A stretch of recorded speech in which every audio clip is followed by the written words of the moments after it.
একটি গরু জঙ্গলে ঘাস খাচ্ছিল। হঠাৎ তাকে একটি বাঘ আক্রমণ করলো। গরুটি অনেকক্ষণ দৌড়ানোর পর উপায় না পেয়ে পুকুরে ঝাঁপ দিল। মাত্র শুকিয়ে যাওয়া পুকুরটিতে কাদা ছাড়া কোনো পানি ছিল না। গরুর পেছন পেছন বাঘটিও ঝাঁপ দিল। বাঘ ও গরু কাদায় গলা পর্যন্ত আটকে গেল। বাঘ রেগে মেগে বলে, কিরে হারামে, তুই আর লাফ দেওয়ার জায়গা পেলি না? ডাঙ্গায় থাকলে তোকে না হয় একটু কুটমুট করে খেতাম, এখন তো দুজনেই মরবো রে। গরু হেসে বলে, তোমার কি মালিক আছে? বাঘ রেগে বলে, বেটা, আমি হলাম বনের রাজা, আমার আবার মালিক কে? আমি নিজেই তো বনের মালিক।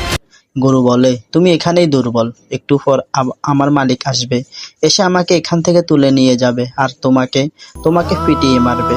বাঘ বড় বড় চোখ করে তাকিয়ে রইল। ঠিকই সন্ধ্যাবেলায় গরুটির মালিক এসে বাঘটার মাথায় বাঁশ দিয়ে কয়েকটা বাড়ি দিয়ে মেরে গরুটিকে টেনে তুলল। গরু হাসতে হাসতে বাড়ি চলে গেল আর